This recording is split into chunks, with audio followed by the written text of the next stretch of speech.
Bonjour, aujourd'hui je vais vous présenter une technique en pharmacothérapie qui consiste à préparer un médicament par voie intramusculaire, mais pour une technique en Z. C'est une technique vraiment spécifique parce que ce médicament-là se retrouve à être très sensible, très irritant pour le tissu sous-cutané. Et puisque c'est un médicament qui est très irritant pour le tissu sous-cutané, on doit protéger justement ce tissu-là. Il va y avoir deux choses importantes à faire pour la préparation de ce médicament-là. On va préparer le médicament et par la suite, pour être certain qu'il n'y ait pas de médicament sur mon aiguille, je vais être obligée de changer mon aiguille. Parce qu'il ne faut pas oublier qu'avant d'atteindre le muscle, l'aiguille doit absolument traverser le tissu sous-cutané. Et si jamais il y avait un résidu de médicament sur l'aiguille, lorsque l'aiguille va atteindre le tissu cutané, ça risque de l'irriter, de l'endommager. Donc, c'est la raison pour laquelle on va changer notre aiguille. Et vous allez voir qu'après que je vais vraiment prélever tout mon médicament au complet, je vais venir faire vraiment une bulle d'air. Qu'est-ce que ça va venir faire, la bulle d'air? C'est que ça va m'assurer de donner tout le médicament au complet. Et lorsque je vais donner mon injection, la bulle d'air va vraiment se retrouver en haut, tout près du piston, et ça va permettre vraiment au médicament de tout être administré, et ça va faire former un genre de bouchon pour empêcher que le médicament qui est dans le site intramusculaire remonte et vienne irriter le tissu sous-cutané. Mais ça sera dans une capsule ultérieure. Première chose que j'ai à faire, les médicaments irritants sont souvent associés à l'administration de fer. Pour Mme Agathe Labonté, si vous regardez mon profil pharmaceutique présentement, Mme Agathe Labonté qui est dans la chambre 102 lit 3, on voit son numéro de dossier ici. Il y a une prescription d'Infufer 50 mg intramusculaire. On sait que c'est une technique en Z, donc c'est une technique particulière parce que c'est un médicament qui est très irritant pour le tissu sous-cutané. On doit lui administrer ça une fois par semaine pour 1 mois et on doit l'administrer le vendredi. Et aujourd'hui, puisqu'on est le vendredi, c'est la raison pour laquelle je vais devoir préparer ce médicament-là.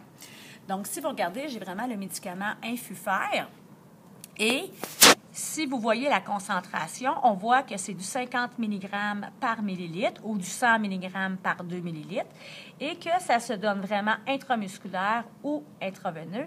Et j'ai vérifié ma date d'expiration. Ma date d'expiration, ça l'expire donc en 2021, donc je suis vraiment correcte parce que je suis présentement en 2015.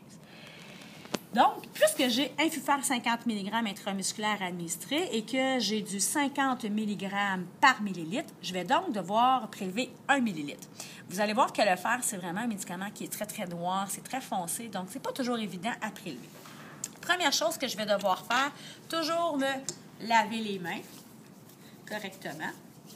Et première chose à faire par la suite, une fois que les mains sont bien lavées, bien aseptiser la fiole. Bien aseptiser la fiole pour que je puisse prélever mon médicament, attendre que le tout soit sèche. Pendant ce temps-là, je peux prendre mon aiguille et ma seringue intramusculaire. Oh, ça n'est pas une intramusculaire. Il y a eu un changement. Je vais aller chercher une bonne. Donc là, j'ai la bonne seringue avec une aiguille de bonne longueur. Je viens visser l'aiguille en base de ma seringue et je viens décoller le piston pour que la prise soit plus facile. Par la suite, je vais venir retirer mon bouchon, le garder à un endroit sécuritaire. Et puisque c'est 1 millilitre que je dois prélever pour mon Infufer, je vais aller chercher 1 millilitre d'air et je vais venir l'injecter dans ma fiole qui a déjà été désinfectée. Et par la suite, je me retourne et je viens prélever 1 millilitre. Comme vous voyez, donc c'est très épais, c'est très foncé comme médicament, c'est tout à fait normal. Et c'est pas toujours évident de venir chercher le médicament, justement parce que c'est foncé. Et notre piston, bien, il est aussi noir. Fait que, au niveau de la calibration, c'est pas toujours évident à voir. Là, je vois pas où mon aiguille.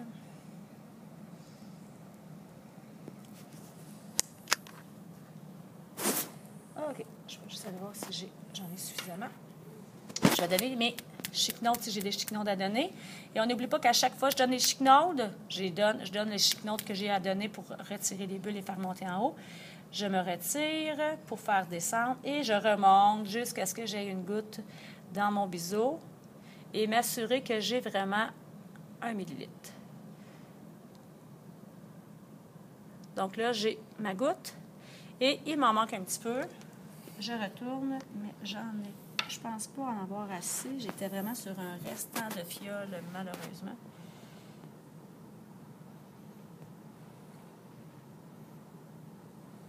Je vais essayer. Ouais, je suis correcte. Je vais juste être sûre que j'ai vraiment, vous voyez la goutte sur mon biseau. Et je ne sais pas si vous voyez, mais je suis vraiment à 1 millilitre, mais c'est pas évident parce que c'est noir. OK? C'est vraiment difficile. Mais soyez assurés que c'est vraiment 1 millilitre que j'ai présentement dans ma seringue. Par la suite, qu'est-ce que je vais devoir faire? Je vais devoir prélever 0,2 ml d'air. Comme je vous disais tantôt, il va falloir vraiment que je prélève de l'air pour que lorsque je vais administrer, je fasse une forme de bouchon et que le médicament va être administré. Par la suite, je vais avoir vraiment de l'air qui va faire comme un bouchon. Ce que je fais, je me prélève 0,2 ml d'air. Donc, je regarde mon 0,2, ma calibration 0,2 jusqu'à ce que j'aie mon air qui arrive à 0,2 ml. Donc, on voit que le 0,2, j'ai vraiment de l'air jusqu'à 0,2. Par la suite, qu'est-ce que je viens faire? Je viens capuchonner de façon sécuritaire et je viens changer mon aiguille de façon sécuritaire. Je tiens ça comme une pelure de banane. Je retire ça ici et je change mon aiguille. Je mets ça à la poubelle et ça ici, vu que c'est coupant tranchant, dans mon bac, au hasard. Et là, qu'est-ce que je vais faire? Je vais juste vous montrer quand je vais venir injecter tantôt. Regardez pourquoi je mets de l'air. C'est que le médicament va être administré dans le muscle, mais vu que j'ai changé mon aiguille, le médicament ne sera pas irritant pour le tissu cutané. Et lorsque je vais vraiment tout injecter mon médicament, par la suite, l'air va venir purger tout le liquide qui est dans l'aiguille. Donc, pour ma sortie, c'est certain que je n'aurai pas de liquide qui va être présent sur mon aiguille. Donc, à la sortie, je n'irriterai pas mon tissu sous-cutané. Et en même temps, ça va venir faire une forme de bouchon pour empêcher le médicament de rediffuser. Donc, ce qu'il me resterait à faire avant d'aller l'administrer, ce serait de vérifier mes 5 bons. Donc, je prépare mon étiquette pour Mme Agathe Labonté, chambre 102, lit 3. Et j'ai de l'infufère à administrer, 50 mg intramusculaire. Et je viendrai faire mes 5 bons. Donc, je sais que c'est pour Mme Agathe Labonté. J'ai de l'infufère et je viens vraiment vérifier est-ce que j'ai bien de l'infufère. J'avais besoin de 50 mg. Puisque j'avais 50 mg par millilitre, je dois donner 1 millilitre. Et là, je m'assurerai que j'ai vraiment mon 1 millilitre. Intramusculaire, j'ai ma seringue intramusculaire, j'ai mon aiguille intramusculaire, pardon, et ça se donne vraiment intramusculaire. Et c'est une fois par semaine pour un mois. On est vendredi et j'ai le droit de le donner à chaque vendredi pour les trois prochains vendredis. Je recommencerai une dernière fois.